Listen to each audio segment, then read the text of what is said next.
चल पाता है कि आखिर इस बच्ची की मौत की वजह क्या थी। हालांकि कुछ जांच में ये संकेत मिलते हैं कि बच्ची मस्कुलर डिसऑर्डर जैसे गंभीर बीमारी से ग्रसित थी, मगर इस स्थिति में भी अचानक से उसकी मौत स्वाभाविक नहीं लग रही थी। वैसे भी जब बच्ची का दम घुटने लगा था, तो वहां से उसके पिता भूपेंद्र भाग निकला था। इसलिए पुलिस को शक होता है कि शायद भूपेंद्र ने ही तो इस बच्ची के साथ कुछ गलत नहीं किया है। इसलिए पुलिस मर्डर के एंगल से भी जांच करती है, मगर पुलिस को कोई सबूत नहीं मिलता है। इस तरह उस बच्ची की मौत का कारण एक रहस्य बनकर ही रह जाता है। इस घटना के बाद एक बार फिर से नादिया के परिवार वाले नादिया से संपर्क करते हैं और उसे समझाते हैं कि भूपेंद्र अच्छा लड़का नहीं है, तुम उसे छोड़कर वापस हम लोगों के पास आ जाओ। मगर नादिया कुछ भी सुनने को तैयार नहीं होती है और वो भूपेंद्र के साथ ही रहती है। नादिया भले ही अपने परिवार वालों के साथ नहीं जाती है, मगर बेटी की मौत के बाद भूपेंद्र के साथ उसके रिश्ते पहले जैसे नहीं रह जाते हैं। अब इन दोनों में अक्सर लड़ाई होती थी। छोटी छोटी बात पर दोनों काफी लड़ते थे। नादिया की बहन मोना मलिक के मुताबिक अब भूपेंद्र अक्सर नादिया पर हाथ भी उठा दिया करता था। गाली गलौज और छोटी छोटी बात पर लड़ाइयां तो बेहद आम हो गई थी। कुछ समय तक तो नादिया ये सब कुछ झेलती है, मगर अब चीजें उसके भी बर्दाश्त के बाहर होने लगती हैं और अब वो भूपेंद्र को छोड़ने का मन बनाने लगती है।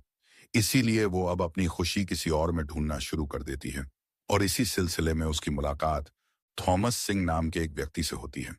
थॉमस सिंह यूएस आर्मी में कुछ साल तक अपनी सेवाएं देने के बाद वापस आया था और फिलहाल इंजीनियरिंग कर रहा था। धीरे धीरे नादिया थॉमस सिंह के करीब आने लगती है। थॉमस भी नादिया को पसंद करना शुरू कर देता है और वो नादिया से कहता है कि जितनी जल्दी हो तुम भूपेंद्र का साथ छोड़कर वापस आ जाओ। नादिया भी भूपेंद्र को जल्द से जल्द छोड़ना चाहती, मगर भूपेंद्र नादिया को छोड़ने के लिए तैयार नहीं होता है। इसी खींचतान के बीच कुछ और महीने बीत जाते हैं। अब साल आ चुका था। 2014 प्यार से शुरू हुआ। नादिया और भूपेंद्र का रिश्ता काफी जहरीला हो चुका था। नए साल में नादिया अपनी जिंदगी की नई शुरुआत करने की कोशिश करती हैं और इसी कोशिश के तहत वो एक बार फिर से अपनी पढ़ाई शुरू करती हैं। नादिया डॉक्टर बनने का ख्वाब पालते हुए मेडिकल एंट्रेंस टेस्ट की तैयारी करने लगती हैं। 2014 के जनवरी महीने में ही नादिया का प्री मेडिकल एग्जाम का फॉर्म एक्सेप्ट भी हो जाता है।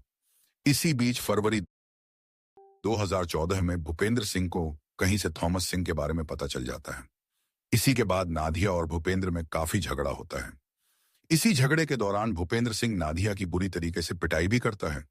इस मारपीट से नादिया इतनी ज्यादा टूट जाती है कि फाइनली वो भूपेंद्र को हमेशा हमेशा के लिए छोड़ने का प्लान बना लेती है, मगर भूपेंद्र किसी भी कीमत पर नादिया को छोड़ने के लिए तैयार नहीं होता है।